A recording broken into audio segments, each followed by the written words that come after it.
Let's get into it.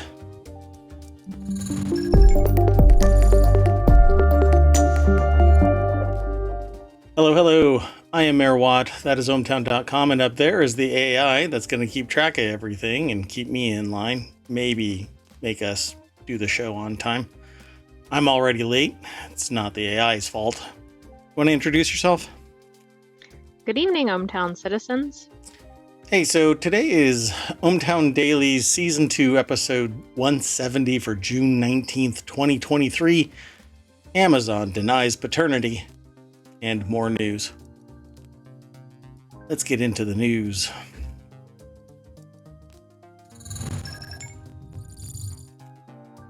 So the very first article, you're going to love this. It's in the Late Night Geeks channel. Amazon insists that striking delivery drivers don't really belong to them. That's right. Amazon delivery drivers are not their kids. They have no responsibility. I'm going for smokes. Catch you later. Wow. I'm sorry. On Thursday, Motherboard reported that Amazon delivery drivers in Palmdale, California have gone on strike for the first time for the company. The drivers who unionized with the Teamsters in April and were recognized by Amazon delivery service partners, DSP battle-tested strategies in May, are demanding better pay and improved safety conditions. You know, nobody really likes that. No, nobody wants to be safe, like not being able to bake cookies on their dash or whatever. Or I know be that an was ongoing UPS, but it's similar. or be an ongoing concern, or any of that Right. kind of stuff. So essentially, I wish I was kidding. I was just talking about this, where people were telling me, well, people who don't want to get paid X should go find something else to do. And all right. Because there's so much opportunity out there. I guess we're supposed to all just bend the knee and lick boots and say, thank you, kind sir, for the opportunity you're about to bestow upon me as barely eking by as an adult. But what are we to do, right? We are mere chattel. Well, you unionize and you realize that safety in numbers actually means something. So this is from The Verge. They gather information from other sources, and then we end up talking about it. Earlier, sorry if you got a false start notice. There was a glitch in the matrix that I had to remedy real quick. But this article's over at The Verge, and it's by Wes Davis. 84 delivery drivers and dispatchers say that they're holding Amazon accountable for our safety on the job.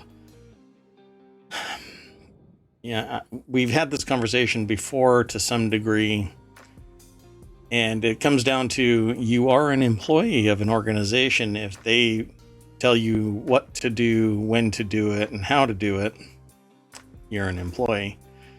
For instance, if I contract a programmer and say, hey, this is what I'd like to have done, and they say, I'm game, and then I say, well, you have to work between these hours using this equipment, and this is how I want you to do it, they're my employee. But if I say to this contractor, you have carte blanche to do it however you need to do it to get it done within a time frame that we have agreed to, not that I've dictated, but we've agreed to, and you can do it whenever and wherever and however you want to do it, as long as it is functional and not a security issue, then they're a contractor. It's usually that simple, but it says Amazon, which uses contractor labor for the majority of its fleet, exercises a lot of control over these people it doesn't technically employ. Getting beyond the fact that they wear Amazon clothes and usually drive delivery trucks wrapped in Amazon artwork, the company has tightly controlled what its drivers are allowed to look like and post online, exercises control over the drivers can return if conditions are unsafe, and forces drivers to accept AI surveillance to be hired. That level of control was a big part of the unfair labor charges the union filed with the NLRB in early May, calling out an Amazon practice of helping individuals start delivery logistics companies that are often exclusively contracted with Amazon. Yeah, proxy employees, essentially. I wonder if they actually use that term in this, but I've never heard anybody say it. Anyway, I think this is going to blow up. It's going to get bigger than this one organization. But here's a quote from the document. Although these drivers wear Amazon uniforms, drive Amazon trucks, identify themselves as Amazon employees, are continuously monitored and surveilled by Amazon managers, and receive their work assignments from Amazon, Amazon has attempted to legally separate itself from the employees through a sham DSP structure, delivery service partner structure. Under this DSP structure, Amazon finds individuals often with little to no experience running businesses and purports to help those individuals, quote unquote, start businesses, all while selling them a false fantasy. Yeah, you're employees. So I suspect that the NLRB is going to find in favor of these people, and it's going to get settled out of court as a broader effect. They're basically going to make fundamental changes before everybody else gets a bite at the apple bigger than these initial strikers. But I guess we'll see. I'm astonished that it would get to this point. Considering how fast messages and aggregation of people can take place online. The moment that word started getting out that this was coming, I'm surprised that it's this small, and then Amazon didn't do something proactively. Well, they did reach out to the media asking them to change the headline because it included the term Amazon drivers. They're not our drivers. I thought that made it worse. Yeah. They're aware of something, but apparently they're not aware that these are employees. Well, now for some reason, I think that deliveries into ohmTown are going to be decidedly worse from Amazon because I'm making a snarky comment. Yeah. We'll have to see how that turns out. This is the same program, I believe, that when it was started, the information about it was on Amazon's website. Yeah. It wasn't, it may have been elsewhere also, but it even looked from the get-go like it was direct from Amazon. Yeah.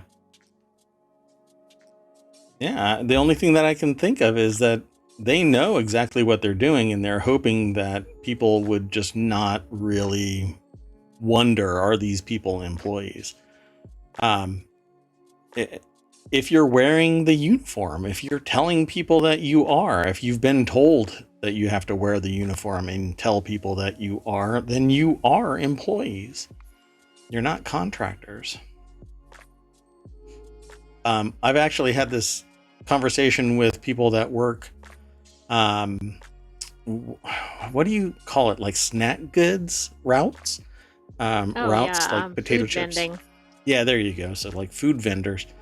When they go into shops, businesses, grocery stores, etc., they don't dress like the organizations that they are stocking because they are subs. They own a route. They don't drive the vehicle that says, blazoned across it, whatever, Frito-Lay or whatever it might be. They dress in casual clothes. And if you walk up to them and say, hey, do you work for this company? They go, no, I own a route. And I've had these conversations because I've run across both sides of this. People who are employees of it. And as a matter of fact, yesterday is when I had a conversation like this. They said, well, we get benefits and I don't have to worry about all of the paperwork. I'm an employee, etc. They give me a car, they give me clothes, they give me my route, etc. So I'm like, you're not a contractor. And they're like, nope, I'm an employee of ... So there's no, it's disambiguated, this is how it is. Right. And do you know, and I'm sorry, that might be a merchandiser depending on what exactly they're doing, but Mhm. do you know which company recently was told that they'd misclassify? I mean, this has happened to more than one company, but they misclassified workers as not being employees? Uber. Amazon Oh. in Oh, May. yeah. When? Today? In May Oh, of in May. 2023. Yeah. And in That's fact, I this. think we, at least if we didn't feature it, it came through Amazon, but it Yeah. was in Wisconsin. But it's just interesting taking this approach in light of their recent results. Yeah. Everything old is, well, everything new is newer because this was Right. just a month ago. Well, let's go on to the next. In the saga of mysterious powders being sent around the country, letters containing mysterious powder sent to Trump, Supreme Court Justice Thomas, and various others now. But I'm not sure if there is a number associated with this article just yet, but let's go over to the actual source. I'm not quite sure why that is the graphic, but okay. Everybody has to be concerned, said Kansas State Senator Molly Baumgardner. Mysterious powder letters sent to Kansas Republicans, Trump, Supreme Court Justice Thomas. The article, by the way, is by Bill Hutchinson and Aaron Katursky. I'm not sure what this graphic has to do with it, but okay.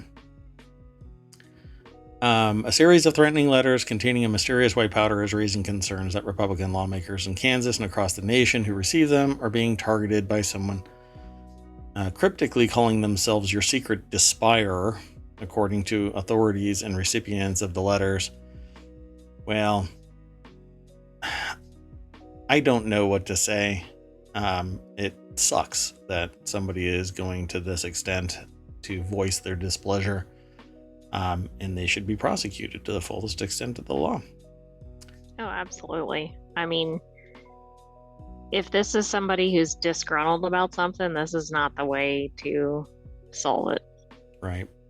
So I would assume that we're approaching somewhere to the tune of 100 letters. Scroll up.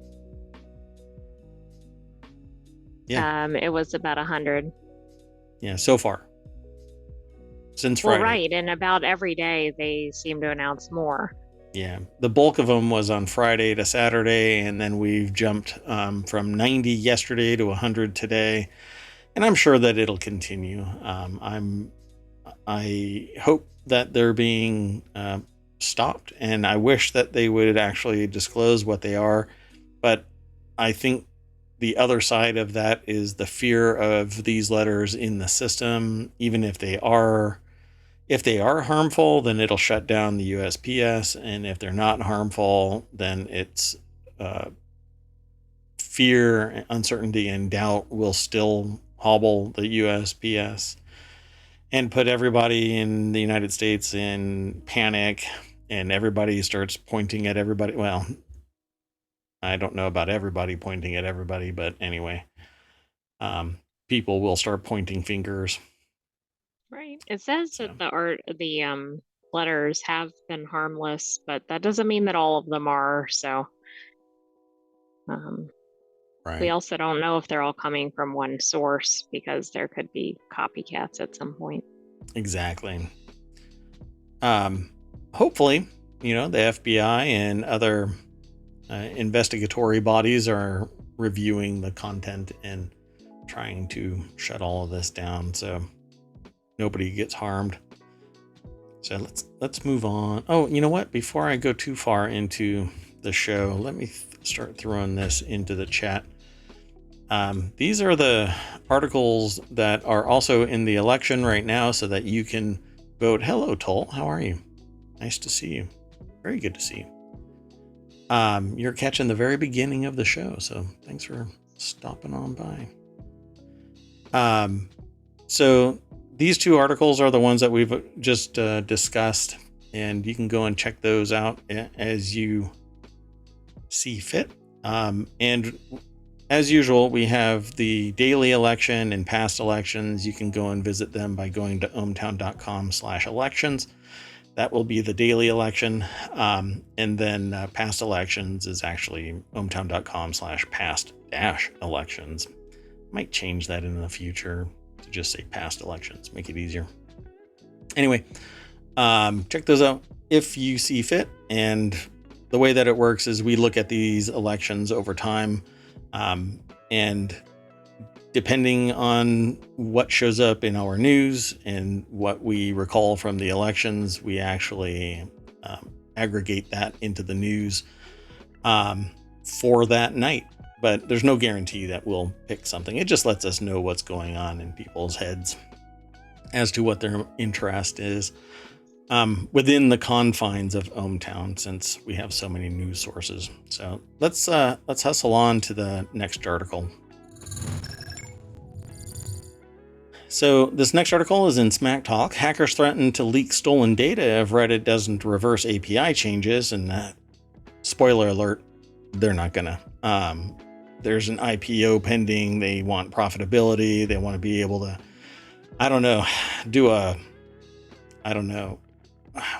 what would you call it? Maybe like a budget Elon Musk or something like that. Hardline demand X, Y, and Z compensation. And if the people don't submit, then they're out. And all of the consumers who used to use all of these third-party apps basically have to just use this inferior product that they purchased from another developer a long time ago and really doesn't meet the needs of everybody. So these third parties are no longer going to be benefiting from all of the community members, right? Except for the dynamic that Reddit is entirely powered by the very people that are being snubbed right now. Yet, well, that's what doesn't make sense here, right? I mean, is this an effort from an insider? If so, they're harming their own. And I don't think it's from an insider because of what else they're demanding. yeah, they want money. Yeah. So, but, and I'm not even talking about this when I'm referring to the CEO making the demands and these people saying they want $4.5 million. Just so I do this with every single article. I give credit where credit is due. We don't aggregate the full article, so it's pretty typical that we show the actual article and refer you over to it. But we also talk about it a little bit. So the Chance Miller over at 9 to 5 Mac put this article together, and apparently what went down is somebody has stolen some content from Reddit. It's a ransomware group called Black Cat. They want $4.5 million. They have 80 gigabytes, which is really a drop in the bucket, but it really depends on what that content is. What's kind of damaging to everything is that this is a breach that's being disclosed while they're ramping up for an IPO, while they are snubbing third-party apps and thumbing their nose at millions of users who use like Reddit is Fun and Apollo and others, and leaning hard into it, basically saying that they're nursing from the teat that is Reddit. And again, I just want to make it abundantly clear. Reddit exists because of its user base. So make it affordable for third-party apps to engage so that they actually engage through those apps and build more content and submit articles and stay engaged and use the Reddit brand. Evolve your API so that you're getting better telemetry from it so that you can say to your investors, look, this is our ecosystem, and it includes third-party apps that provide us with massive amounts of intelligence and reach. Make the API so that they have to use maybe advertising channels within the API. If you're going to use our content, then our ads are embedded in your app, that kind of a thing. You can have your own, but you have to use ours as well. Some happy medium. But what they're doing is they're crushing the soul of these third-party apps. And again, just want to say one more time before we pretty much move on to the next article. Reddit exists because the users submit content. And all of this kind of grousing about AI and all of that kind of stuff, artificial intelligence learning from the content in Reddit. Reddit used to post fake users and fake content replies to users on Reddit when it first started, and they readily admit this. They faked it till they made it, and they made it because Dig imploded. If Dig would have been smart and not done this stupid hustle that they did, collapsing their business and then selling it for a chicken scratch, they would be the one that's crushing Reddit right now because everybody loved Dig and hated Reddit.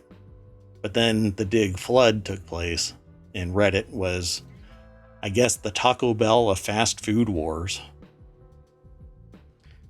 Anyway, so what do you think? I mean, the AI doesn't even use Reddit. It might be an accident, like they lost a bet and they might stumble into Reddit by accident, but what do you think about this? Do you think that they're going to get $4.5 million? And do you think that the Reddit CEO is going to back down on the API? I don't think the CEO is going to back down on the API, and I don't think they're going to get the 4.5 million. I think there's too much money behind Reddit that they're not going to cave to this. And I don't think Reddit is concerned about, I mean, they're concerned about, of course, the money and things along those lines, but they're not concerned about things like the moderators leaving. Yeah. They just don't have the same priorities as the users do. And I said this in the other news article about this. What they're going to end up doing is unlocking all of the closed Reddit subreddits and then removing forcefully the mods. And then there's going to be somebody there that just thanks their lucky stars that they're the one that becomes the next moderator for X, Y, and Z subreddit, whatever it might be. And there's close to somewhere between now 3,000 and 10,000 subreddits that are shut down. Many of them are coming back online because they've been told, if you don't come back online, we're going to remove you. And so they all just go, okay. Sorry about that. We didn't mean to raise our voice at you, Dad. We'll go mow the lawn for free. Don't don't take the keys. You want to move on to the next article? That sounds good. So this next article is over in ohmTown Daily. That's this show, but it's also a channel at ohmTown.com. Scientists link cosmic radiation to earthquakes for the first time. I found this one really interesting, so I wanted to include it in today's show. Despite the exciting discovery, scientists remain puzzled as to how they can use the information to pinpoint forthcoming earthquakes. It's a Newsweek article by Robin White, and I'm not sure. Okay, so normally the article has some video that's maybe on its tertiary aligned with whatever the topic is, but this is the 7 deadliest earthquakes in history. It has really nothing to do with this. But anyway, you can go over and watch this video. Let me throw this into chat. Did I throw the other one in there? Yeah, I did. Okay, so you can actually follow that. So the Credo project, initiated in 2016 by the Institute of Nuclear Physics of the Polish Academy of Sciences in Krakow, Poland, is working to analyze how earthquakes can be predicted by measuring cosmic radiation. As far as I understand it, cosmic radiation penetrates the Earth, and I'm not sure how they actually pick it all up, but it says a new study from the project found a strong connection between cosmic radiation and earthquakes, although not in a way that anyone expected. So I'm really curious.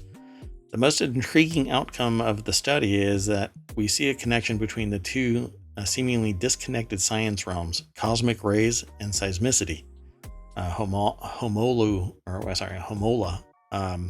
said they're a doctor and the coordinator of Credo and the first author of the article describing the discovery in the Journal of Atmospheric and Solar Terrestrial Physics. And they had a conversation with Newsweek. This is probably the most in-depth Newsweek article that we've had a conversation about. I mean, this looks more like a phys.org or something. Yeah, and I'm surprised that it's not in phys.org, but maybe it is, and we just kind of scanned over it. Or they're doing a deeper dive in it because they usually have some more context and more scientific information. So when Credo scientists analyzed cosmic radiation data from the Neutron Monitor Database project collected over the last 50 years and the Pierre Auger Observatory collected since 2005, a clear correlation was found between earthquakes of magnitude 4 or larger and the intensity of secondary cosmic radiation. Pretty amazing. So as you might know, correlation isn't causation, so they don't necessarily know how it's connected. They just know that it's connected in a data sense.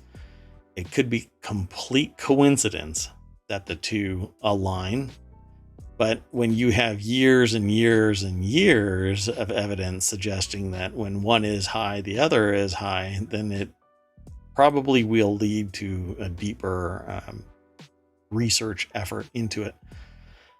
It would be fascinating if cosmic rays are the cause of large earthquakes because of some planetary-wide increase in energy in a fault line. I mean, that would be amazing. Yeah. Like a wave going underneath ice. You know, it cracks the ice all that distance. You know, ice road truckers fame. Oh, yes. Yeah, I think that would be amazing if that's how it is. We'll keep an eye on this and see if there's more that come out of it. But we always encourage you to go over and read the articles and then come back the next day and say, hey, you know, you all missed this, or I did a deeper dive and found this. It would be great to have a conversation about this. Did you find anything or? No, I don't have anything to add on this one. I hadn't, Gotcha. well, I mean, obviously this is the first study, but this was news to me. Okay. This is pretty cool stuff. Okay, let's go on. Here's our first weird news for the night. This is in ohmTown Daily. A vegan landlord in New York City has been banning tenants from cooking meat since 2007, sparking a discussion about quirky landlord requirements. Now, first of all, do you think anybody would have gotten away with this outside of a city like New York City, where it's impossible to find an apartment, you've got rent control? Yeah. 2007. Are vegans or vegetarians, for that matter, are meat eater? Is food a? Toll says absolutely. San Francisco. Yeah, it's another one. I would agree. That one could probably. I think any large population would be able to hide something like this within it. But are meat eaters a protected class? I mean, should we do some legal research and find out? I don't think meat eaters are. I don't think they are, and I don't think vegetarians are a protected class or vegans either. Is this a violation of constitutional rights? You don't think that carnivores have rights, Toll? I don't know. Ooh. Yeah, I think this is a conversation that we're going to have periodically. Let's see. Does a vegan landlord trump somebody's ability to eat? Huh. A vegan landlord required tenants to not cook meat in a Brooklyn apartment. Although an unusual ask, it's not illegal, an expert told the New York Times. One person familiar with the situation told Insider that tenants had not been bothered by the rule in the past. So let's go over to Business Insider. I love Business Insider. If you're not familiar with Business Insider here, let me throw the link. Since all roads go through ohmTown, that link right there will connect you to ohmTown, and then you can click on that little visit the source link down there, and that'll take you to where we got this article from.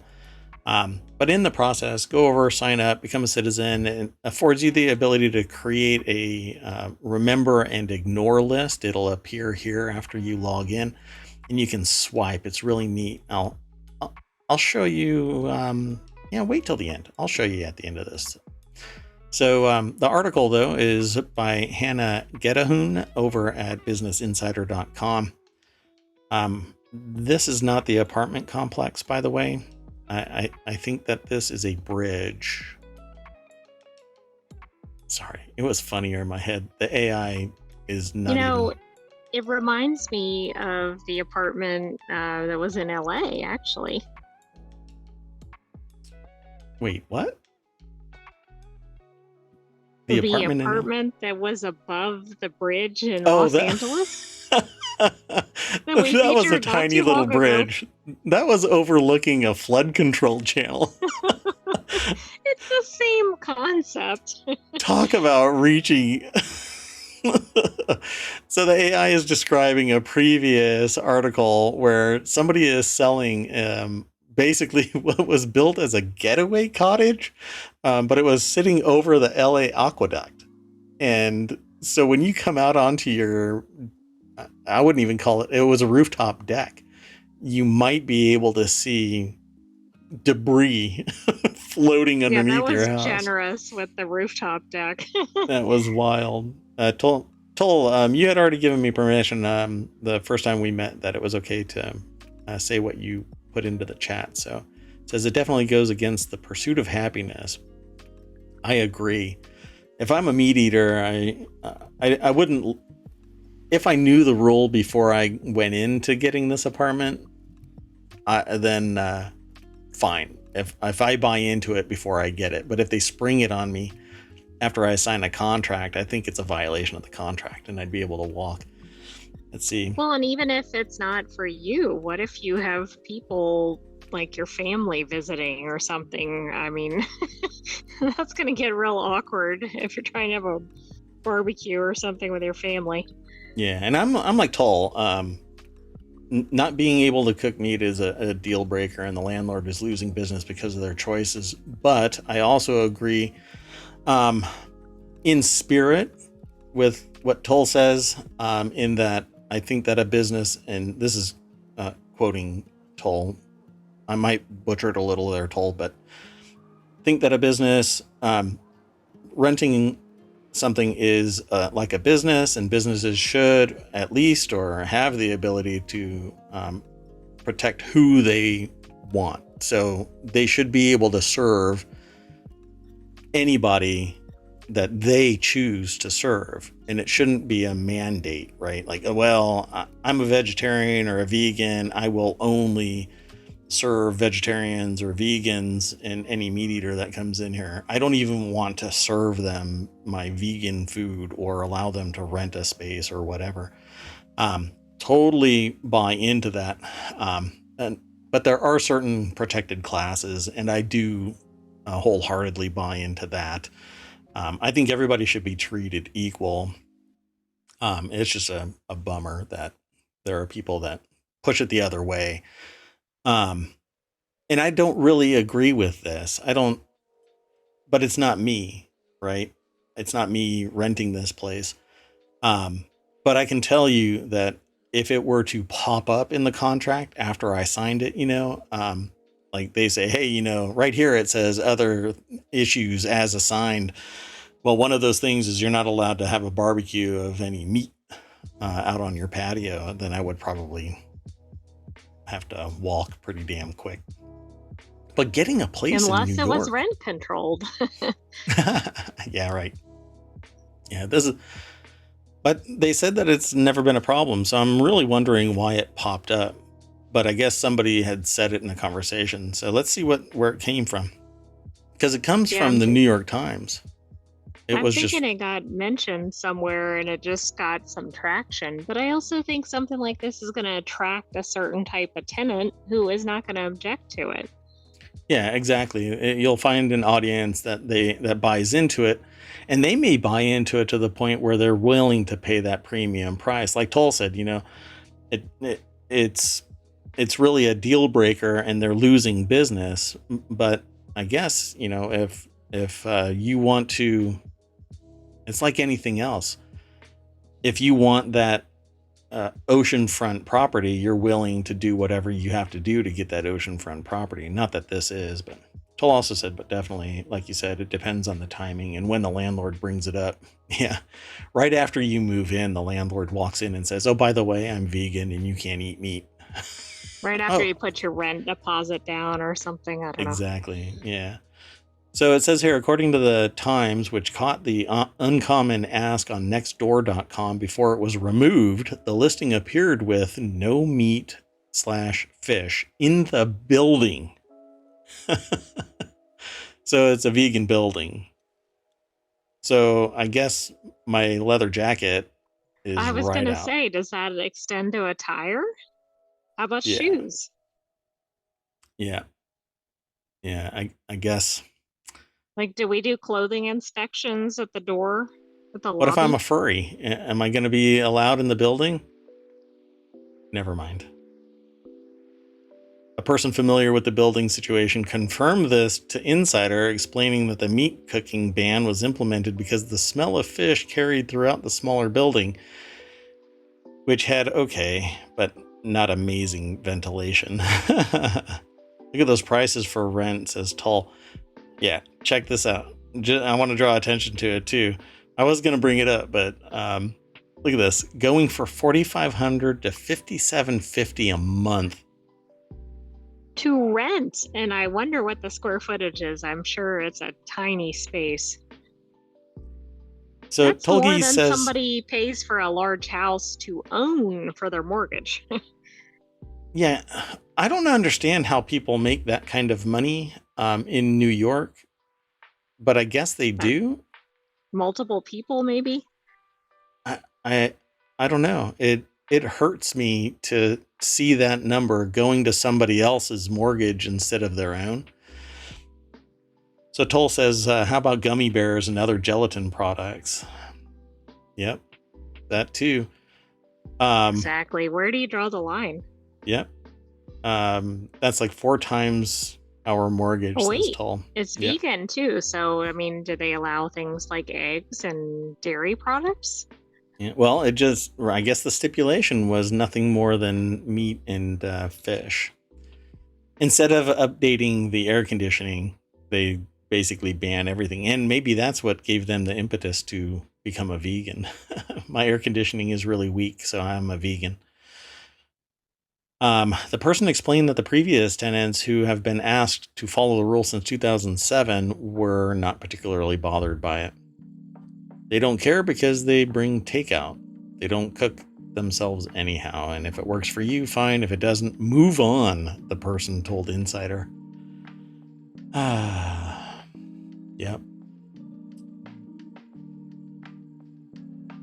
It doesn't sound Tall, like you're a right. very inclusive building. Yeah, I don't think I can say that. Although it's funny. Tall, getting me in trouble, one sentence at a time. Hey, so let's go on to the next article. So this article's over in Smack Talk. From time to time, we talk about things like intellectual property, and this is definitely falling in that category. And there's a PSA. It's like a teachable moment here. Apple wants to control every image of an apple, says Swiss fruit firm. That's not how this works. But we do have to explain how it does work, because a lot of people confuse what's going on with the reality of what's going on. Fruit Union Swiss says Apple is not just contesting its trademark Apple logo, it wants to get exclusive rights to all depictions of actual apples. I think they're being hyperbolic about it. So let's go over to appleinsider.com, and William Gallagher is the author of this article. Now, I don't go through the entire article verbatim. We kind of pick and choose what's going on here. Toll says that it sounds like Taco Tuesday discussion from a few weeks ago. Yes. So, and wow, thanks, Toll, for letting us know that you saw that. That's awesome. Okay, so right out of the gate, just have to tell everybody that the reason why somebody would go after somebody for a trademark dispute is because they are required to defend their mark. And the problem is that it's very expensive to defend a mark, and the person with the bigger bucks will 9 times out of 10 win. Why? Because it's hard to defend that. You know, the onslaught is you have to prove in a reasonable amount of time that you use this mark and you use it in a unique way that can't be confused with the other person's mark. And it's hard not to admit that these two marks don't really look close together. But when you have a world famous mark like Apple, now, mind you, it's a regional mark. This Fruit Union Swiss has been around for 100 years in various ways, but it's regional. Not everybody knows about Fruit Union Swiss. Well, and that works quite well. And back in the old days when Apple probably didn't have a global reach. Right. So when Fruit Union Swiss starts branching out into other areas, other arenas, expanding its scope and its sphere of influence, it'll stumble across some other mark and would be confused. Why? Because there is a Apple logo that is product red associated, and that Apple logo that's product red has the depiction of being product red, but it's also, let's say, a red apple, and now you've got a change in the Fruit Union Swiss logo, wherein instead of it using the old logo, it's updated it, it's modernized it. It happens to be really interestingly placed kind of bite out of this red apple. And lo and behold, people might go, oh, so Apple is now doing something with health or whatever, because that little plus sign is symbolic of, you know, medical industry or whatever. Well, no, that's not how it works. There's an older logo of the Fruit Union Swiss organization that has that little plus symbol in the top left corner of what looks like really a giant cherry, not really an apple, but hey, it's 100-year-old logo or so. They had the same logo up until 2011, and then they changed it. And then apparently they changed it again in 2017 to this one up here. And this one is, to me, dangerously close to Apple, except that it's in an entirely different sphere. It's a different sector. It's a different code. Toll says, so New York City can't be called the Big Apple anymore. Hey, isn't it Ohio State that uses the Ohio State? So now it can't be the Big Apple. It's just Big Apple. And now it can't be Big Apple because Apple owns Apple. So it's just called Big. New York City is now just called Big. And, you know, true to form, New York City is big. You have to admit, it's pretty darn big. So, in all honesty, I don't think that it should be a lawsuit. I don't think that it should be expensive. I don't think that it should be time consuming. And you should be able to just look at it and go, look, okay. They're different. Let's part ways. But we've made it clear that you can't branch into computer technology. You can't branch into music. You can't branch into this or that or whatever. Why? Because our brand is symbolic with these things and you're trading on our goodwill. And if you get a multitude of people coming out of the woodwork saying, wow, that logo is really like Apple, then it's confusingly similar and you have to take action. And if you have a trademark, you have to defend it. Plain and simple. Otherwise, it's trademark dilution and you lose your mark. Then basically you're trading on nothing more than the goodwill that people buy into your mark. And when other people use something that's confusingly similar to it, you don't have any grounds to sue them. So you have to litigate, you have to carve out a slice, a bite of the apple, so to speak, for that other company. But Apple is world famous, is dominant in many areas. This is basically the way of business and law. It's messy, it's unappealing to me, and I've interacted enough times in that area to realize that when you're spending millions, tens of millions, hundreds of millions, and then billions of dollars over the lifetime of your business, the law is supposed to be on your side because you're building up goodwill, and it's expensive to recover that should your mark get diluted through non-prosecution of or defense of your marks. Did I miss anything, AI? There, when I get on my soapbox, I know that I sometimes kind of... No, I don't think you did. Yeah, the AI tends to chill and let me rant since I'm the mayor, I suppose. Soapbox, fruit crate. Yeah, I would never say that I'm standing on an apple crate because then, now I've said it. And Toll, why is it that you come charging in and one sentence lands me in court? One sentence. Now two. And I'm already in trouble. Oh, yeah, the AI is starting to do some research. Okay.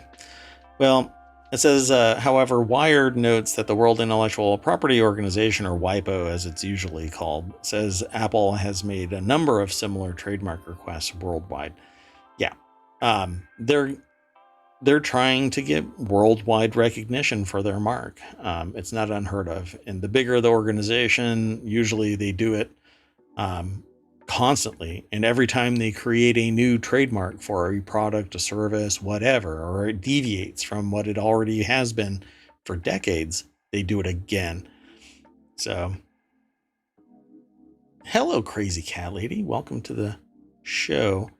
I believe this is the first time that I've spoken with you. So if it's okay, let me know that it's okay to repeat any statements that you might make in chat. And like Toll says, if there's something that you don't want me to repeat, go ahead and lead with, you probably shouldn't say this. Otherwise, Mayor Thank you, Watt Toll. may just You are... voice it and then realize halfway through. Gotcha. Thank you, crazy cat lady. So Toll is awesome. Actually gave me a warning shot across my bow to keep me out of trouble regarding a statement. And yeah, it's kind of like saying that I don't like the Beatles. It's going to land me in trouble with music lovers.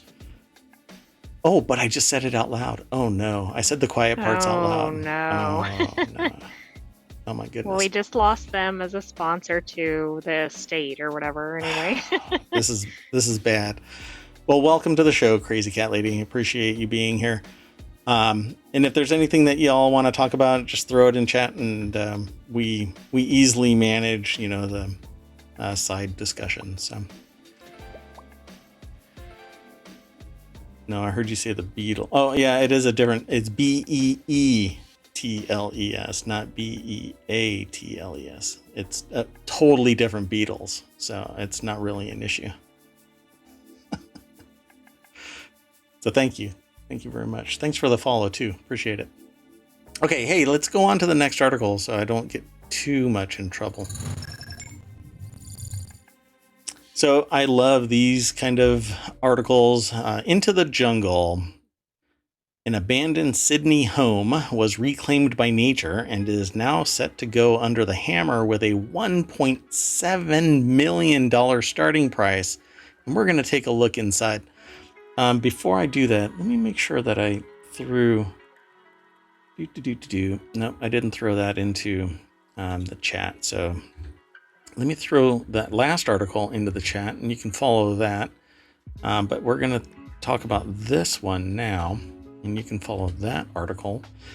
Okay, I've already seen this because I saw this as I was going through ohmTown. I use ohmTown all day, every day. I've been actually using it for close to 10 years. But we'll talk about that at the end of the show so that I can introduce you to a couple of things. But so I'm scrolling through this and I see this price and then I saw the building.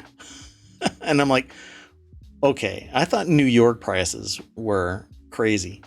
So check this out. This is over at businessinsider.com. Amanda Go is the author of this. And this is the picture of the property. Completely encased in green. Where is the property? To say it has good bones would probably be an understatement because it's holding up a mass of nature. I just want to leave that there. This is astonishing. 1.7.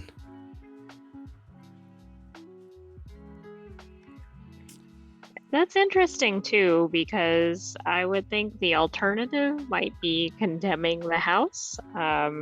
Yeah, just raising it and starting over.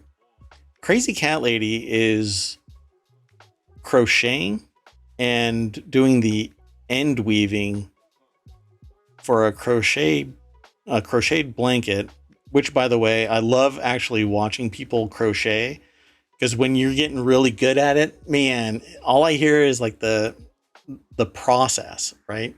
You hear this rhythm, and I actually heard people out in the real world, not in ohmTown, and it was always awesome to see. And then every once in a while, I'd hear cussing, and that's because they dropped a stitch somewhere and have to go hunting it back. So, like knitting. So I know that they're different, but well, I'm glad that you are doing something productive and not just listening to me rant about stuff. I really dig crocheted blankets. Big blankets that you can throw on you. It keeps you warm. So much better when they're made by somebody by hand. They seem to be thicker and more robust than all of the stuff that you get off of a shelf. And they become family heirlooms that you can hand down generation to generation. So encourage somebody in your family, because this gets turned into a YouTube video and then turned into a podcast as well. And so there are people that hear this. Let me just tell y'all, encourage somebody in your family to pick up knitting and crocheting and all of these kind of skills that are being lost to automation. When it goes to automation, then they start fine tuning it to the point where it gets thinner and cheaper and thrown out faster. And there's so much wastage there when really hand created stuff is much more robust. And when you love the person that did it, or care for them if they're an associate and they're giving you a gift like this, then you take care of it instead of just thinking, well, it's only $20. I can go get another one. So, and so Tull says that she made one 20 years ago while they were dating. Had a weighted blanket before they were cool. That's awesome. Wow, ahead of your time. That's awesome. Last night it took 20 minutes for her to figure out where she missed a stitch. Wow. I don't even want to go there. That's opening up Pandora's box. By the way, hexagons are the bestagons. So you're making one. Crazy Cat Lady is making a crocheted blanket that is made up of hexagons. I love it. If you have an Etsy store, throw it into chat. And if it does something, if it says something to you, I'm sorry. I'll make it. I'll post it as well. So I'll buy one from you. Okay, so sorry we got sidetracked. The abandoned Sydney home was meant to be auctioned on June 24th with a price guide of 2.5 million Australian dollars. Instead, the property, which is overrun with plants, has already found a buyer. The house was built in 1985 for an Australian artist, and the listing agent was talking with Insider directly, apparently. It's entirely encased in plants. 1.7 million US dollars. Now, do you think that's the price for the actual structure, or are the plants worth that much? Yeah. Hey, Crazy Cat Lady, you do. If you've got a skill, there are people out there that'll pay for it. But if you went to a craft fair, and you have to take it down for that, then yeah, I totally understand. It says instead, the dilapidated property ended up finding a buyer 1 week before the planned sale. Do you think that they just bought that sight unseen? I mean, that is some serious... It's encased. No, I think that's somebody who maybe knew the property. But I don't know. I just clicked a video that I wish I didn't. So the owner left furniture behind in the house. It looks like it's just been sitting there. It's very Spartan, so I guess they took whatever they wanted to. It has high roofs. The house dates back to 1985 and was originally constructed for a prominent Australian artist by the name of Peter Powditch, according to Whitney, I guess the listing agent. Toll says it just needs to be cleaned. Oh, good luck, Crazy Cat Lady, on the local fair entries. That's awesome. I wish I had a talent like that. So Powditch died in February 2022.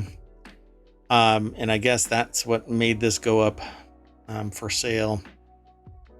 The eye-watering price tag. The house is not habitable in its current condition. Yeah, it looks like it's because it's been penetrated through the roof line of the house with roots.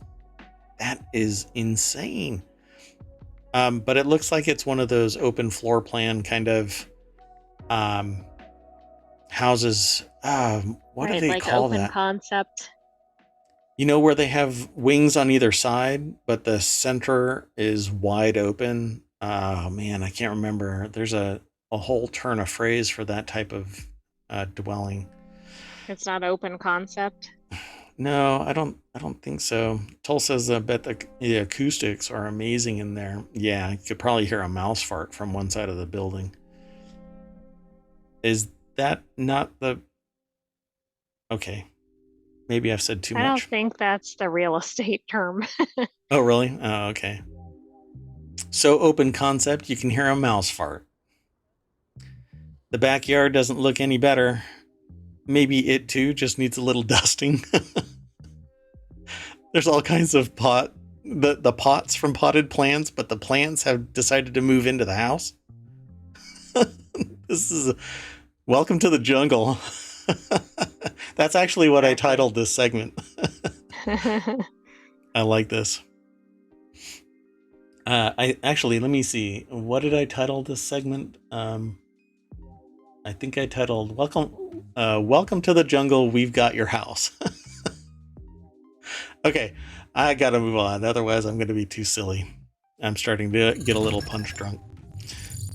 So the next article is over in ohmTown Daily. Advertisers are returning to Twitter after Linda Yaccarino, who's the new CEO of Twitter, calmed fears over content moderation. But now brands like Disney, Microsoft, and the NBA have ads placed next to neo-Nazi propaganda. So when I bring this kind of stuff into the show, it's not about the politics of it. It's about the simple... First off, it is and it isn't. Like, there shouldn't be neo-Nazi propaganda being displayed anywhere. We've already learned our lessons from this, and everything old does not have to be new again. So let's not be on the wrong side of history again. Let's treat everybody with respect. But on the business side of things, nobody wants to be tied next to neo-Nazi propaganda except other neo-Nazis. So Well, why would especially Disney... after you've paid an arm and a leg for advertising. It'd be bad enough if you weren't paying and you were associated with it. Yeah. Yeah. I mean, where was it? I paid for a service and then got ads. And I was like, well, I asked somebody in administration why I was getting ads if I paid for the service. And I stopped the service. It was a newspaper. And they said, well, you're paying for the service to get the newspaper, but the ads, your monthly payment just lowers the cost. So we have ads to keep that cost low instead of, it's $1 a week instead of $5 a week because you have ads and you are paying for access. Pretty amazing, but you have to make ends meet. But 20 years ago, when I was pitching to people how to move your newspaper online by augmenting your revenue by selling your printmaking products to people who can't afford to do the shift, they poo-pooed that idea. But 5 years later, everybody's hell-bent on getting online. And now, because we have the ability to issue ads and force people to do quality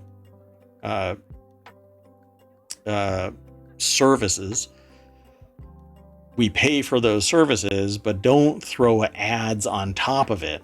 But Hulu has done it, Disney has done it, Netflix is doing it. Basically, we're paying a smaller fee and we're getting ads, and we can't skip any of these ads. So we've painted ourselves into a corner that we're probably not going to be able to get out of without paying an exorbitant rate.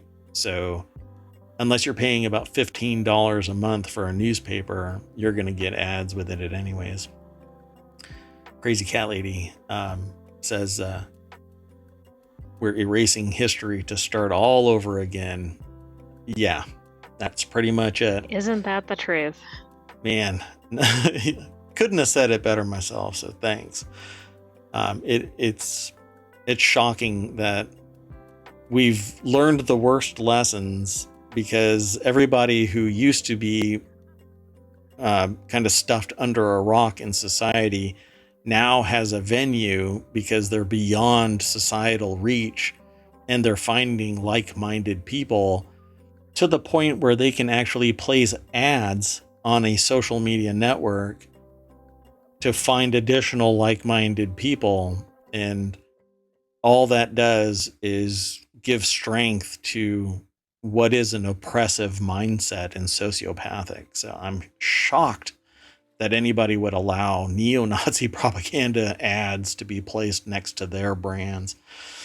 You just hit on something that I wasn't even thinking about it. I was thinking about it from the standpoint of the other advertisers. But the obvious bigger issue here is the fact that the Nazi ads are even Allowed. appearing and being submitted, etc. Yeah, exactly. Crazy Cat Lady says they didn't even teach their kids history till they went to a different school district for high school. Oh, God. That's shocking. That's actually shocking. Yeah, and I augment it with the real history of, well, depending on the time and date. There's a place and a time for everything. And so, there is certain types of messaging in school, and then I have to augment it, and luckily the people that I talk to about this kind of stuff, I I force them to do due diligence beyond whatever it is that they're being told. But it's basically trust but verify. So augment it, find additional information. If you are, surfing the net and you find one source that says this and it's kind of wing nutty, find additional stuff. And challenge your preconceived notions about things, but don't just swallow hook, line, and sinker everything that is thrown at you online. And I give an example of Facebook where they manipulated the news feed of people to measure emotional contagion, as it were. And people who received negative news constantly responded negatively online, and the people who got positive news responded positively online. But nobody knows what happened to these 700,000 people offline. Did the people who got negative news run around after watching ads about neo-Nazis on Twitter, or in this case it was Facebook? Did they go out and like kick a cat and start screaming at people who had rainbow clothing on? Or did the happy people go out there and just hug random people and get punched in the nose because they were just giving out hugs willy-nilly and not, thinking straight? So we are manipulated by what we do online and what people want us to see, particularly the people that provide our medium for access. And it's dangerous. So neo-Nazi propaganda, you know what it is when you see it. It should not be online. Paul says, to contribute to the devil's advocate, don't agree with the statement, just making it an argument's sake. Where in the Second Amendment does it say neo-Nazis can't have a voice, but a group like BLM can? Well, it all is kind of framed around hate. And so if it's oppressive in nature and not seeking equity and inclusion and more open arms, and if it's oppressive of a particular group of people, then I would say that it's probably, unless you're finding extremism in any, and this is where even BLM is, if there is extremists within the BLM organization, then they need to tone it down, because not everybody is, hateful of BLM. But the historical record of neo-Nazis and Nazis in general is that they wanted to eliminate an entire class and race of people. So multiple classes and races of people. So I would kind of eschew that hate speech. But yeah, there is a group of people within any organization that will be rather, I don't think anybody should get a pass till hateful speech or not. It should all be tempered down, and society should clap back that no, you should not be saying and doing these things because it's hateful and vindictive or whatever it might be. But I agree. Nobody should get a pass for telling people that they should go and, do horrible things. That said, these brands are being tied to these other organizations, and I wish that they had. I don't remember seeing any of the ads next to other ads, but I was hoping that I would see like Disney next to a neo-Nazi ad, just so that you can see the context of it. But this article goes deep into it, so I would suggest going and checking out that article. Let me throw it into chat because I can't give any examples of the actual graphics. It's a shame because I think this is one of these articles where the visual would go a long way. Obviously not so well for the podcast, but yeah. And Crazy Cat Lady says that what hurt them was that BLM was saying that no lives matter till Black Lives Matter. And then the statement, all lives matter. Yeah, I agree. All lives matter. And it doesn't diminish the fact that Black Lives Matter when you make that statement. So I understand what you're saying. And Toll says society should be clapping back. That's the statement. Yes, society should be. And government is made up of people. So the government responding should be part and parcel the voice of the people. And that's not really how it is. It's typically ultra rich, politically connected, etc. And we aren't all equal. Arguably, we aren't all equal. So, yeah, crazy cat lady, I agree. We all bleed the same color. Green, right? Wait, no? Okay, never mind. Maybe I've said too much. Here, let's go on to the next article. So, I don't know about you, but I'm not really a big fan of Ticketmaster. And this is kind of how the show works. We're very holistic, and the gamut of our articles are quite expansive. And this one hit home because Ticketmaster was the provider of tickets to a concert that was actually not them when all of this started. Yet they were the ones that made it possible at the end of the day. But they purchased tickets, then sold it to another party. The party sold it to another party. That party sold it to me, and it was fulfilled through Ticketmaster at a rate much higher than what the artist was selling those tickets for. So it was literally endorsed by Ticketmaster. Well, Ticketmaster issued more than 1 million queue numbers for Coldplay's Singapore concert. Rumbles of fury at the platform are rolling through Twitter as people say they got frozen out of purchases. Well, technology can only go so far, and when you have 1 million plus people queuing for Coldplay Singapore concert tickets, I can imagine. Now, it says Ticketmaster issued more than 1 million virtual queue numbers for Coldplay's Music of the Spheres concert in Singapore. Many fans took to Twitter to express disappointment with technical issues on the ticketing platform.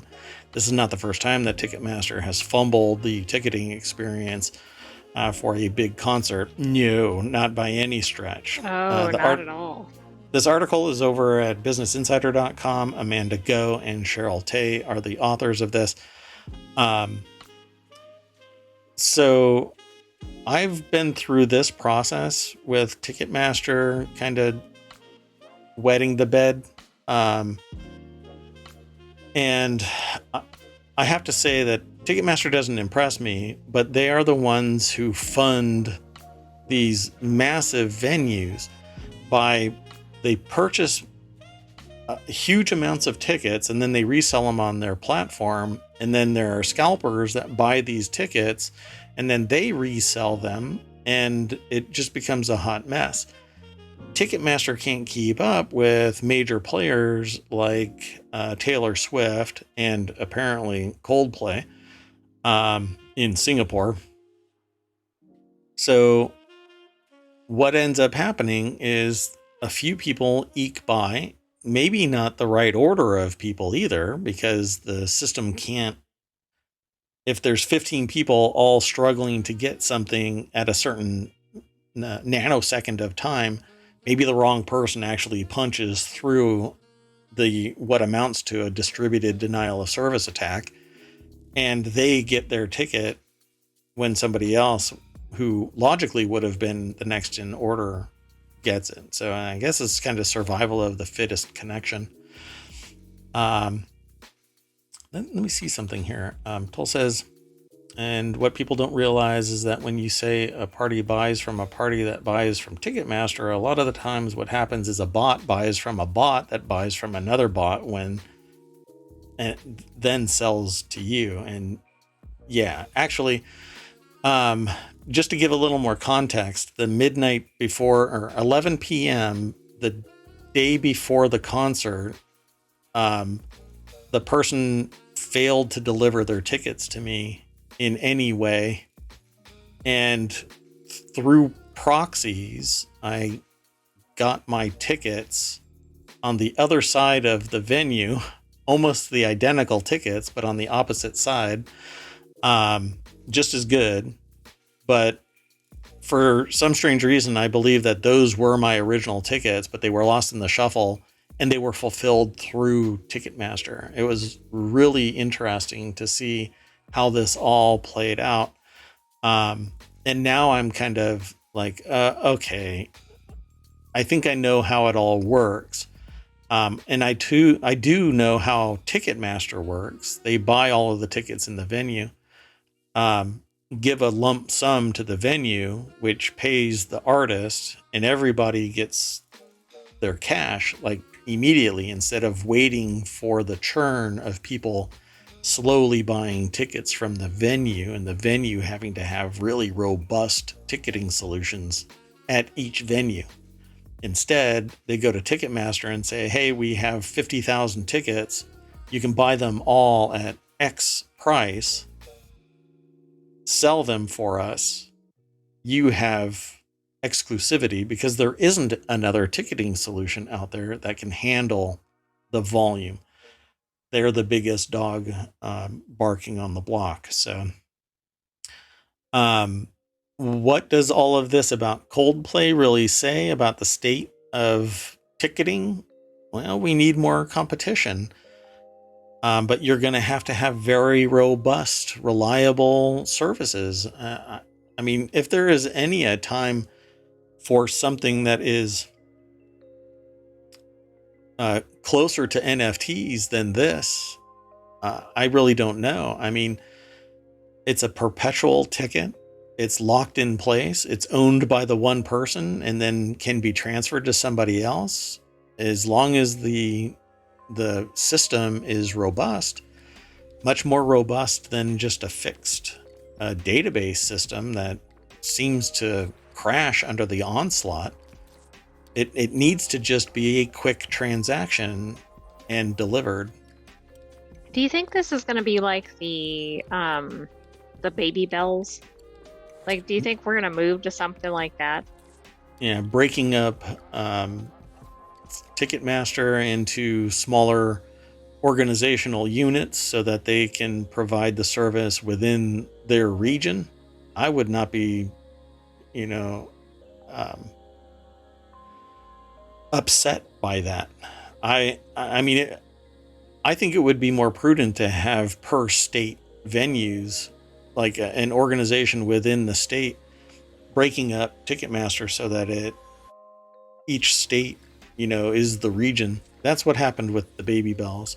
Toll says, but governing agents. Oh well, Toll said a couple of things. That's why you prefer buying tickets directly from the venue, but it's rare to do that anymore. Indeed, that's actually where I went first, and they provided me with. This is 10 months ago. They provided me a different venue to purchase it from, and ultimately I got the tickets. But like I said, there were 3 levels of middle person in there that got juice from squeezing me.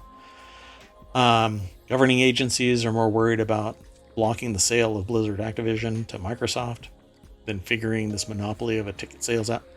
Yeah, I think that there's different people that are working on each of these issues, but it's certainly one and the same, but for different reasons.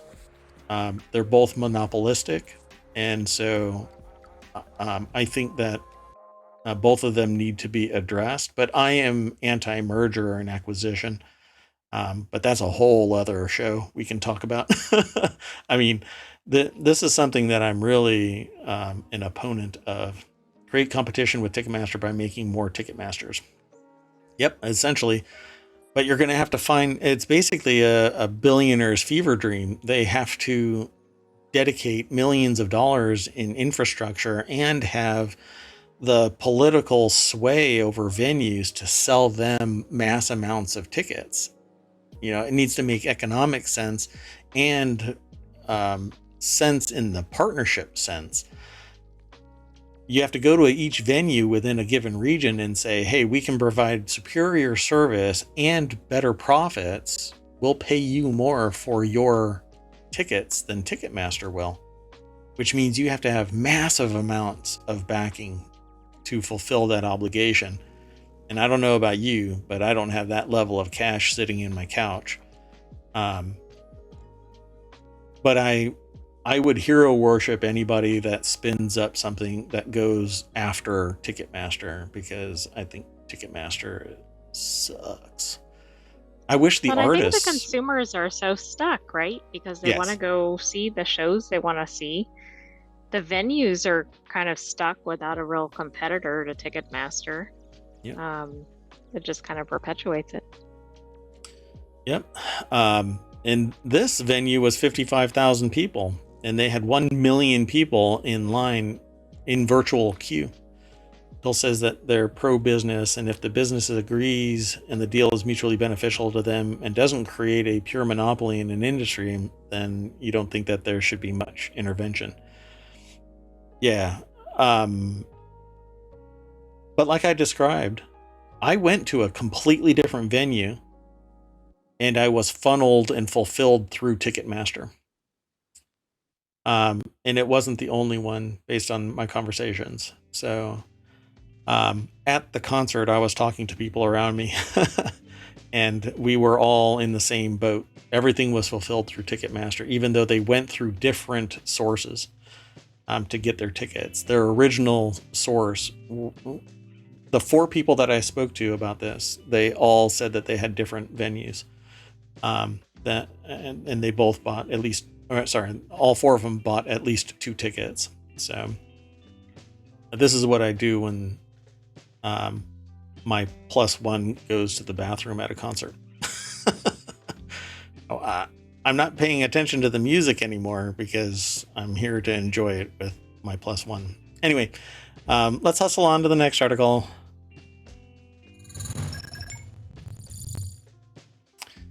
The next article is over on the Hatch Ideas channel. AI could remove all human touch points in supply chains, and here's what that means. I love talking about this stuff. So for at least a decade, I've been telling people that if what you do is step by step, then it can be automated. And if it can be automated, then somebody with the means can replace the human with the automation. And now you're out of a job, a career, a future, etc. In that field. You'll have to get retooled for some other position, do some other thing, etc. And as much as, like, I'm a capitalist, I believe in the capital enterprise. Like, I want to build something, I want to sell it for what I think it's worth and what the market might demand, and accept as a price. The whole economic process here is brought to bear on whatever enterprise I spin up.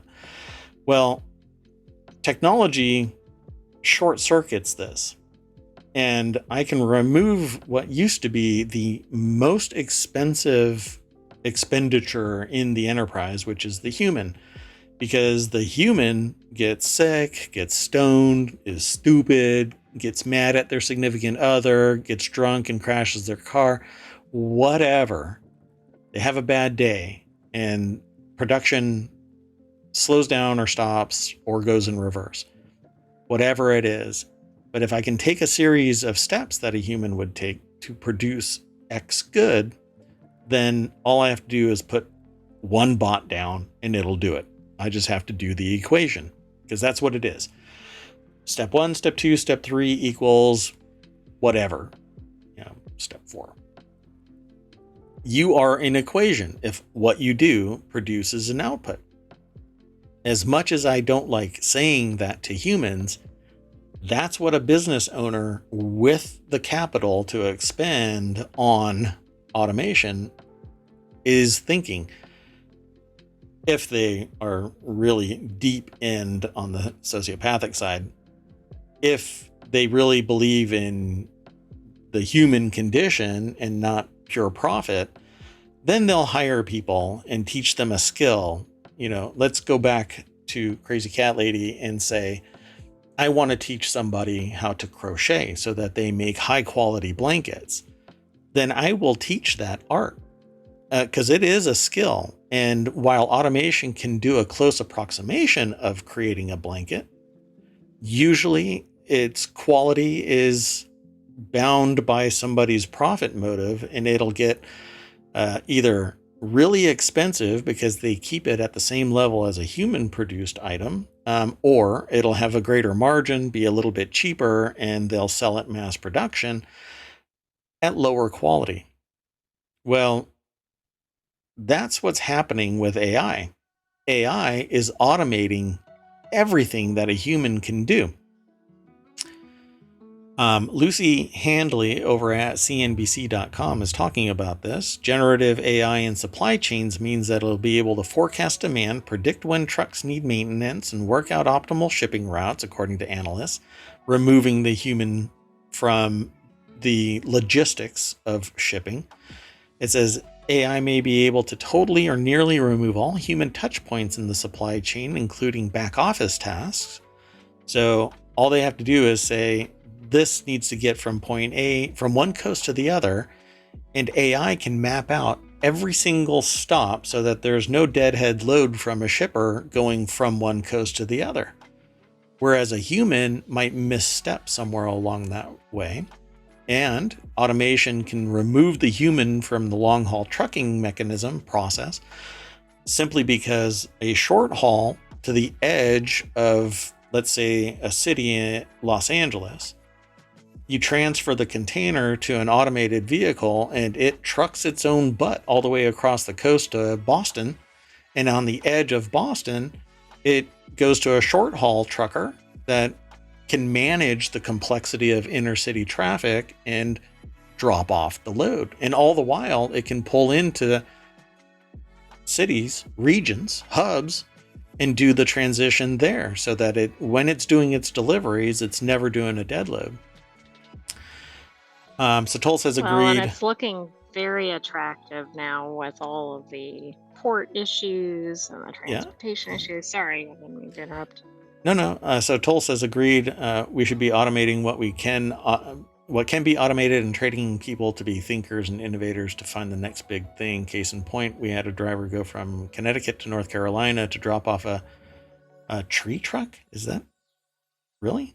And pick up a chipper. Oh, okay. Yeah, I get it. And pick up a chipper and bring it back to Mass. So, and in that particular case, that's just on the edge of, I think, a long enough distance where you could actually automate the long haul, but the short haul, I don't think that AI can navigate the complexity of inner city driving with an 18-wheeler or heavy load like that. Dispatcher gave them $200 cash and a $100 gas card, and he had to pay an additional $100 for fuel for the trip. Yeah, that's wild. What happens when power goes out or one robot breaks?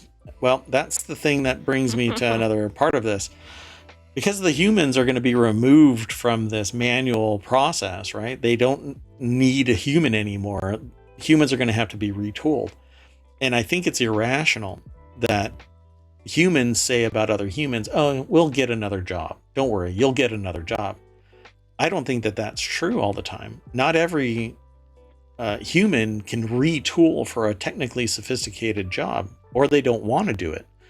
But whatever the case may be, for whatever reason, us humans say, well, we're going to lose 35% of the job market to automation and AI, but they'll find another gig. Go into your grocery store right now. Go into a big grocery store, whatever it might be. Odds on, there's 2 people at the front cash wrap monitoring 36 stations, and it's all self-checkout. And you have to bring your own bags. Why? Automation. It's not AI per se, but it's automation. AI is exacerbating this because AI can simulate the human condition. So I don't know if I said I said the title of today's show is Amazon Denies Paternity. Yes. Now, what I haven't said, and I'm pretty upfront about this. What I say is that our thumbnails for the shows over on YouTube, they're generated by AI. I use Midjourney to generate them. Only because I think it's really funny that all I do is throw in the title of the show and it generates some simulation of the thumbnail or I should say the show as a thumbnail, right? So what I did today, and I do this periodically anyway, but I don't think I ever really use it. Anyway, I decided to throw in tonight's articles and the little segment that I have for each article. We talk about it, but I have a segment title. Like this one is AI is coming for all our jobs. And so I threw all of these article titles, article section titles, and the articles themselves into ChatGPT, and it spit out 8 different titles. And I said, well, can you make one single humorous title? And it said, sure. AI stealing jobs, Reddit leaks threatened, and Amazon denies paternity. Just another manic news day. Now, I didn't think that was all particularly entertaining, but I loved Amazon denies paternity, because at the beginning of the show, we talked about the fact that Amazon is denying that the people who are really employees are Amazon employees. And I think that it's hilarious that an AI encapsulated that denial as paternity and that Amazon's denying it. Like, how did that connect that? I love that. We had another article in here about the fact that AI, when it's recursive and learning from itself, it actually devolves into gibberish garbage. But ChatGPT spits out gibberish garbage and BS pretty much regularly. And we actually highlight that in the show often enough that people are being disbarred, I think, because they're using ChatGPT as, well, a paralegal. Bill says we have this dumb robot that drives around one of the grocery store and looks for spills. The kids are having fun parking shopping carts around it and trapping it. That's awesome. I haven't seen anything like that. That's awesome. The thing. I haven't either, but I mean, people are figuring out ways around it, I guess is the way to put it. Toll says, I would love to see a robotic wrecker hook up to a tractor and trailer like you had to do on Friday. That kind of a job, by the way, is one of many that I don't think that AI can do, because there's a level of fine motor skills and logic and observation, situational awareness that I don't think that robots can do quickly, efficiently. So I think a gig like that is safe for the next 20 years. Literally anything that could go wrong with that hookup did, and you had to improvise a lot and get the job done. Yeah. And that's where I think that humans excel, doing the things that a robot has to be programmed for. There's just no way that a robot can be programmed. Automation cannot do that kind of a gig. Just like what Crazy Cat Lady is doing crochet, while it can do certain things, it cannot customize to the level that Crazy Cat Lady can customize crocheting. It's just not possible. Everything would have to be programmed, and that's it. That's what you do. Like I can produce custom shoes, but they're only customizable to a certain extent, which is the graphics. And I've done that. So, and then the people who buy them choose the size and whatnot. But yeah, it's limited, and that's what even generative AI, when it goes off the rails of what it's programmed already or what it's evolved its programming to output, it spews bullshit, nothing but lies, falsehoods. It's not even lies and falsehoods. It's just BS, because AI doesn't understand that concept. It doesn't understand that it's lying. It just spits out raw data. And if you just gobble it up as an end user without verifying it, you're done for. You're just absolutely done for. And you deserve it. You should vet your data. And if you just, like the other information, if you just kind of swallow it hook, line, and sinker, I don't like saying it, but it's true. You deserve what you get. You need to trust but verify. Do the due diligence necessary so that you are standing on solid footing. So Crazy Cat Lady says, what I like is they have knitting machines, but no crochet machines. Yeah, one of these days, they're just, somebody's going to do something. They're going to wake up one day and just go, oh, I can corner the market by, taking everybody else's creative efforts. Let's see, Toll says, I believe that with enough AI, machine learning training, a robotic unit could hook up to a truck. It's very sequential. Just takes, like you said, more observation and thought than rudimentary program could do. Yeah, absolutely. Should have started blogging when the whole COVID outbreak started. Found a ton of data that was contrary to what CDC and Fauci were putting out. Yeah, but science is showing exactly what went down. And I hazard to say anything only because the context of COVID is pretty broad.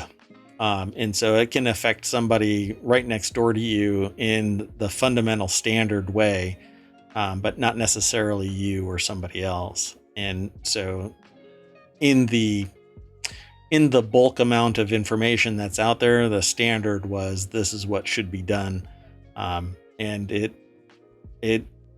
the way that science did this process mitigated the harm that COVID was doing on society. I mean, it wiped out nearly twice the state, actually more than that, right? Almost 3 times the state of Wyoming in population. So yeah, it's kind of a bummer. Yeah, and not everybody got it the same way. In fact, I had all 3 of the vaccines, doses, right, of the same vaccine, ... right?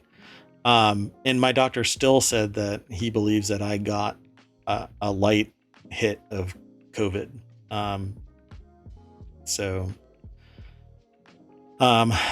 Because he said that my lung capacity had changed. So anyway,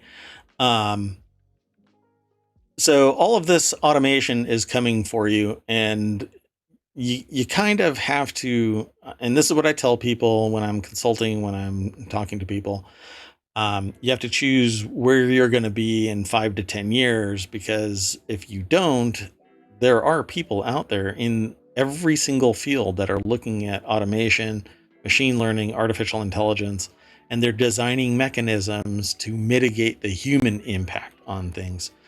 And so it really behooves you to become aware of it. And you can actually take classes on AI and machine learning.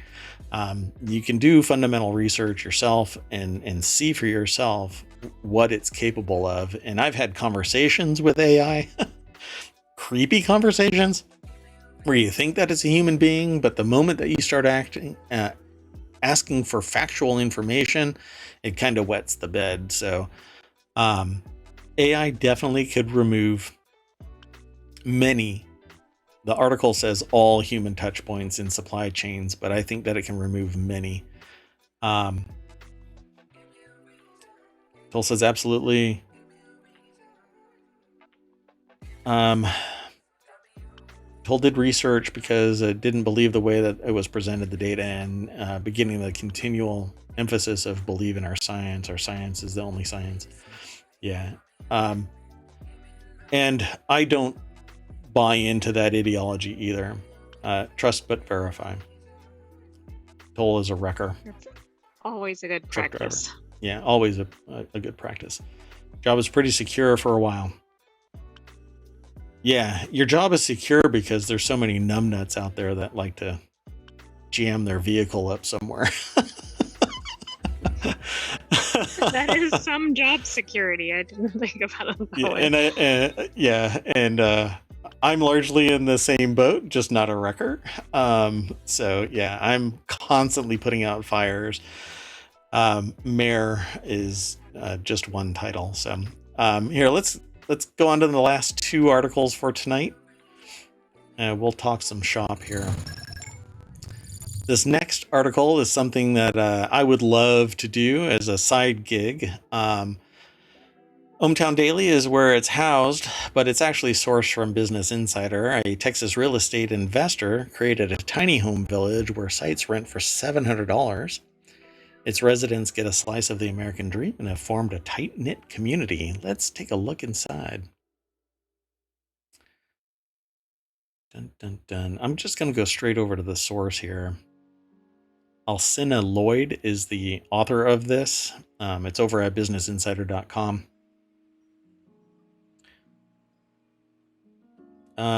Sorry, just reading chat. Phil says a thought of the science was to question the norms and ask why, then research and experiment to disprove it. It is. Yeah. The results of which is supposed to benefit society the most.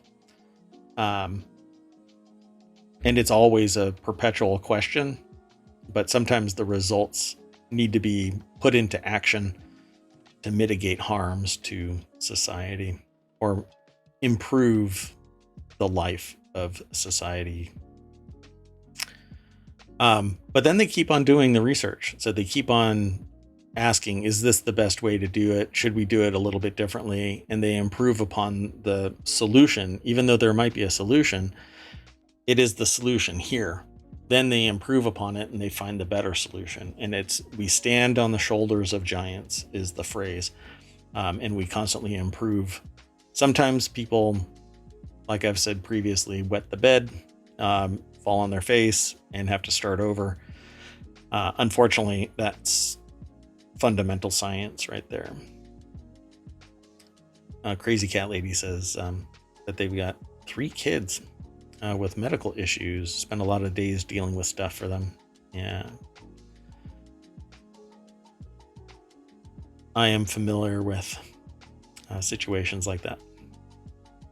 And then Toll says, this is awesome. I could see it as a possible solution to homelessness in some regions, and especially a solution to veteran homelessness. Tiny home villages are millennial trailer parks, and they love it. And I agree. I am a massive proponent, not just of tiny homes, but 3D printed tiny homes that use the ground right there to basically to make, if you make everything flat in a given region, you're basically skimming the soil off. You save the topsoil so that you can lay it down again, and then you plant grass and whatever landscaping on it. But underneath, you basically skim all of that soil up, grind it up, throw it in a 3D printer, and 3D print tiny homes. And that way you're not chopping down trees, you're not doing all kinds of other stuff, because in many regions, the weather conditions really, we have this problem that stick built homes get the roof pulled off of them and then the walls fall over. That's what happens in Tornado Alley. That's what happens in hurricanes. That's what happens everywhere. The roof gets lifted off, regardless of the fact that you have hurricane straps or tornado reinforcement or whatever you want to do. The roof gets ripped off, the walls fall over. So if you 3D print it, it's basically either, well, it turns out to be cement, and you're not going to blow over a cement building that is a cement building from top to bottom. And it's one contiguous piece. It's not glued together cement prefab, whatever, which many warehouses are built slices of prefab cement, and then they're set up, bolted to the ground, strapped to each other, and then you're supposed to survive that. Well, the roof gets lifted off, the wind blows over the side, and it all comes crumbling down like a house of cards. It's not safe. But a tiny home or a regular home, full-size home, that's 3D printed is one contiguous line of cement. And if you use the natural resources in the area, then you're not porting it from one side of the country to the other. You're not doing all of this other machinations to make it happen. It reduces the cost. All you have to do is get the 3D printer out there. This person is doing a whole bunch of tiny homes, which are basically 650 or so square feet of house, typically on wheels, or it can be put on a trailer of some kind and ported somewhere else. Usually they can be hooked up to power, and many a time it has, it does not have city plumbing, but sometimes it's possible to build that into something like a residential area like this. Could have conventional plumbing. But at $700 a month, it's much more approachable depending on where it is. 13 lots cost the renters $700 a month. They bring their own tiny homes, 1 acre investment property into a tiny home village. Residents of the tight-knit community share common areas like garden, fire pit, laundry room. Although you can have your own laundry room, even in your own tiny home. In 2002, Larry Landtrip purchased a North Texas farmhouse on an acre of land in Lake Dallas, a small city of about 7,000 people located on the shores of Louisville Lake. Landtrip, a mom-and-pop real estate investor and founder of Urban Retro, initially had no plans for the sprawling property beyond holding it as real estate investment. Let's see, Yeah, Tull it's said, interesting because I think the owner kind of got forced into this, but it seems like a great use after all. so explain that. Well, because they couldn't develop the property in the conventional sense, so they were kind of like, what do I do with this? And then they thought about tiny homes and they went, oh, here's what I can do. Because there was something that had to be preserved on the property. I actually looked ahead at this one. Yeah, no, that's great. So Toll says most of the houses that they saw on tiny home living, the houses were solar powered, the toilet was a composting toilet, and the water was either tank or well fed. Yes, that's pretty typical for a tiny home. I have seen models where you can plop them on a conventional pad and they have city water, power, sewer, high-speed internet, all of the regular stuff, but they're classified differently. And tiny homes are actually technically classified differently than standard real estate because they're mobile homes. They're not considered conventional. You can't even get a conventional mortgage for them. It's basically a loan. So it says, inspired by their design and affordability, Landtrip had a eureka moment. We could create a community for tiny homes on his Lake Dallas property without tearing down the farmhouse and disrupting the area's vegetation. Dun, dun, dun. Look at that. I mean, for me, it's really snug, but I guess if you're into that, then you don't really have an issue. It's kind of like that vegan thing, you know. If you have no concerns, then awesome. But I like my space. This actually looks really snug. So they But I like began it for housing accessibility. Yeah. And that's kind of a key ingredient here. I love the idea of opening up a large community with many of these tiny homes that are built so that people have a residence. And Toll mentioned in here a solution for veteran homelessness, which I think is a complete shame. I mean, this should not be allowed. Not to mention all of the other issues that are associated with veterans not getting continued reliable support it seems like it's an afterthought. But this is a much longer, larger discussion. But there should never be a homeless veteran, for crying out loud. It's just ridiculous. And a lot of that, there's so many issues associated with how that transpires, that it's I can't really approach it at this point. I'd be happy to talk about it more, but like there's a time and a place for everything. I don't know if this is it, but there isn't enough support services, and we can get there, but certain things have to take place. And the people who should be caring about supporting our military during and after their time in the force should be supporting it, but they think that it's a business enterprise, and once their term is done, they stop caring. And I think it's a shame.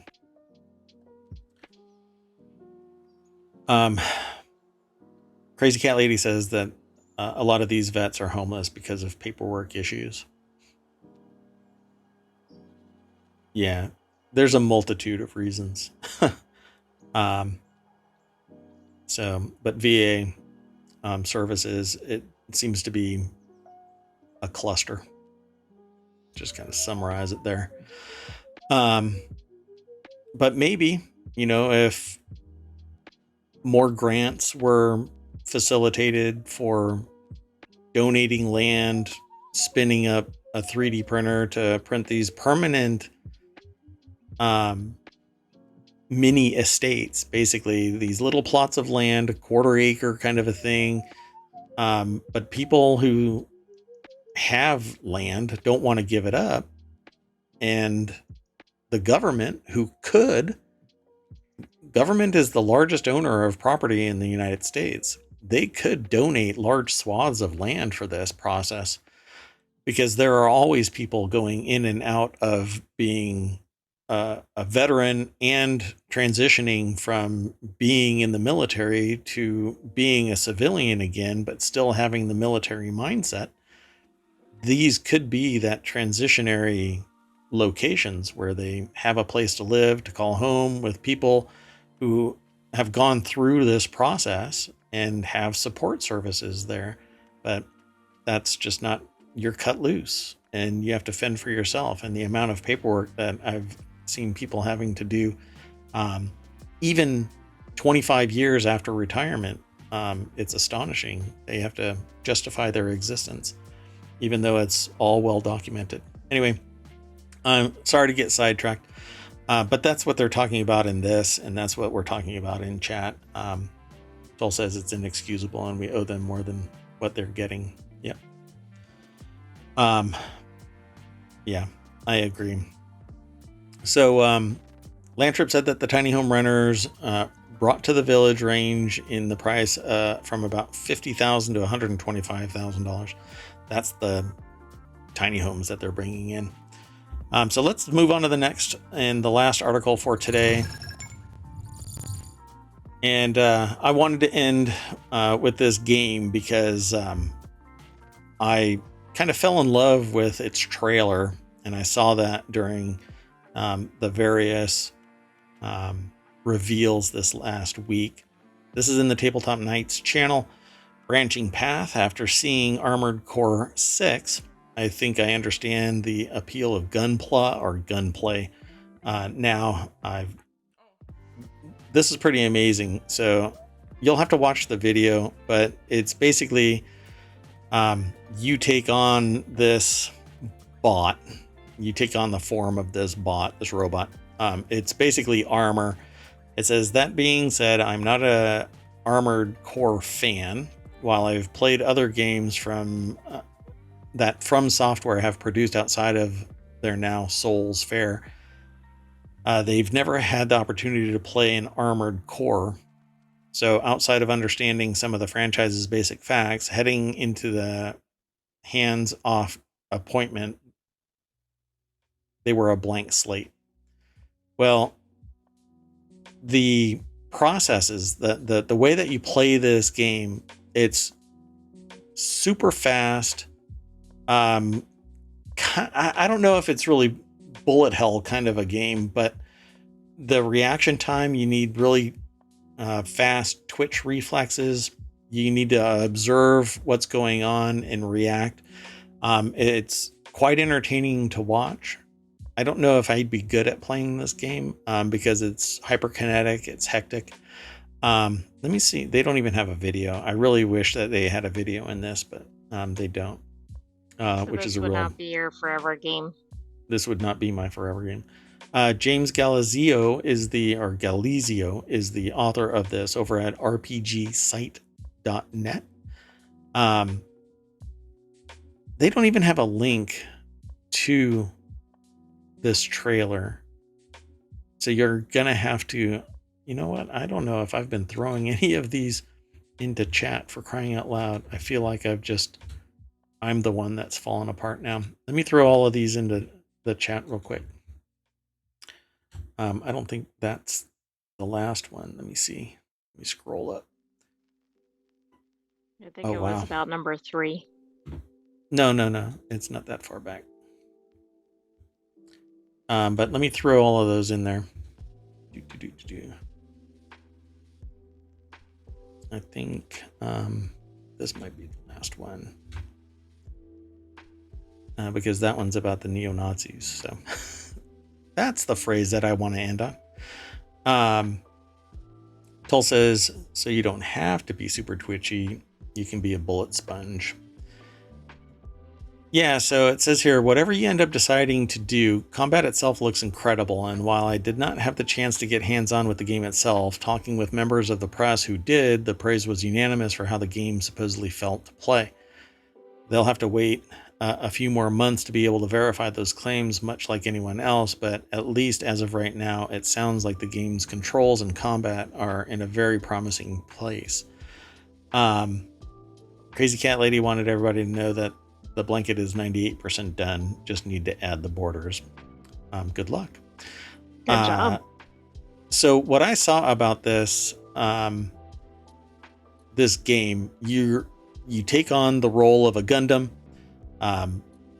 Gunplay. I'm not sure how they pronounce it. Different people have pronounced it differently to me, but I think it's Gunpla.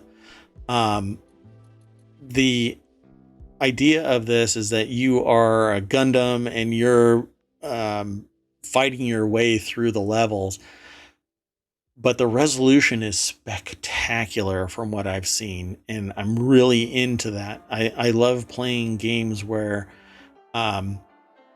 they're highly detailed. The resolution is spectacular, and that's what I'm really into.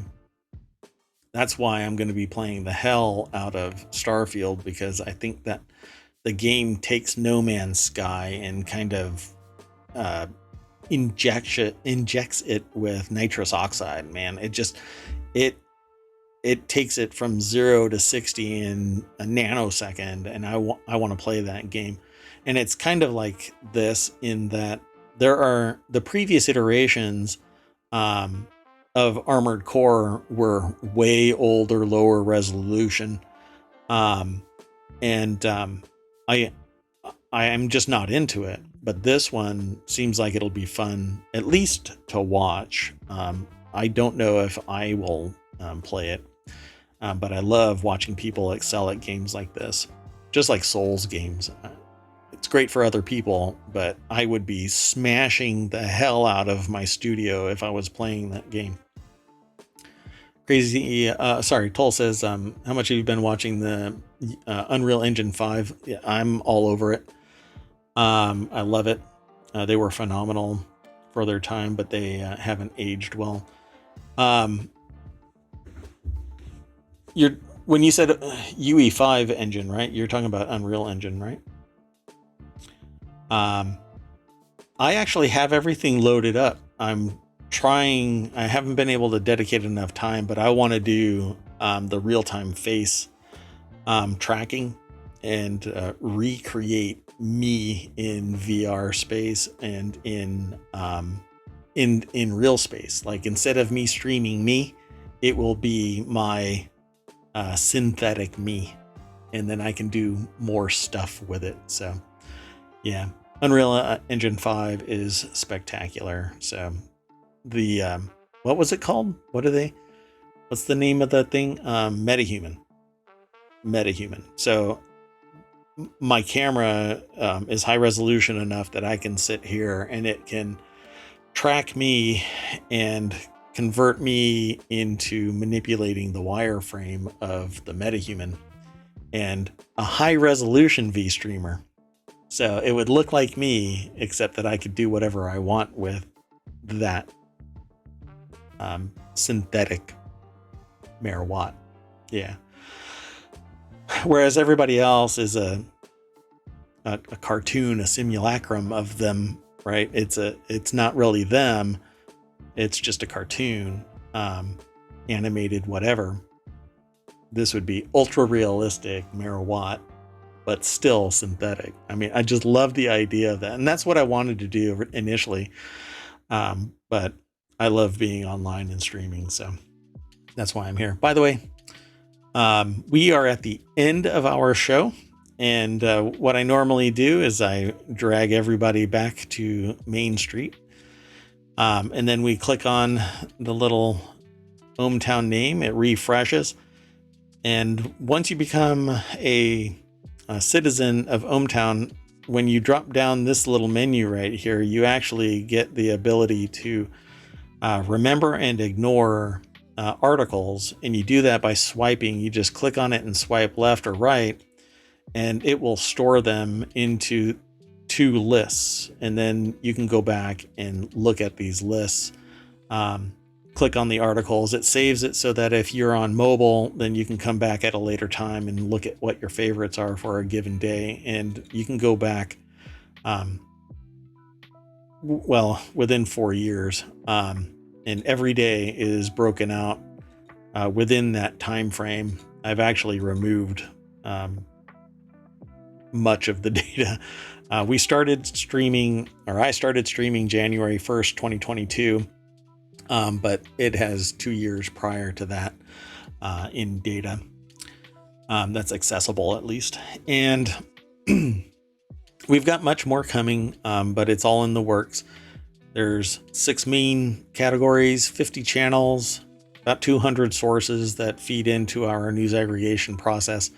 And I use it every day for everything that I do all day long. And now you can too, since we opened it up in January 1st. When I started streaming, I opened it up to the public, and we're going to keep on going from there.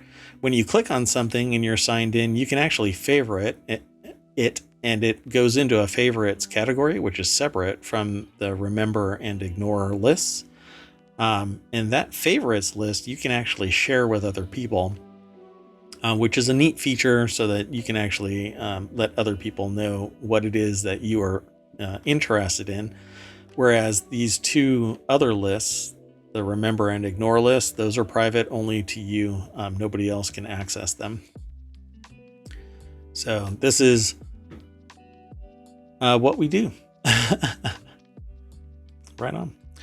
So thanks, Toll and Crazy Cat Lady. Appreciate your time hanging out. If there's anybody else, there's a few other people that are lurking. So appreciate your time and hanging out with us. And feel free next time. We're going to be here tomorrow at 9 p.m. Eastern. With that said, I am Merawatt. I was looking at the wrong monitor. That is ohmTown.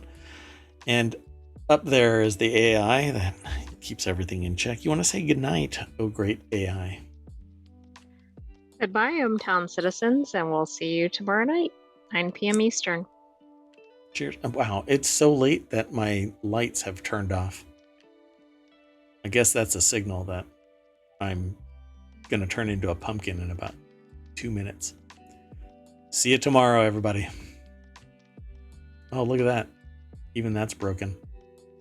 This is what happens when you try to do a reboot. Cheers, everybody. Bye-bye.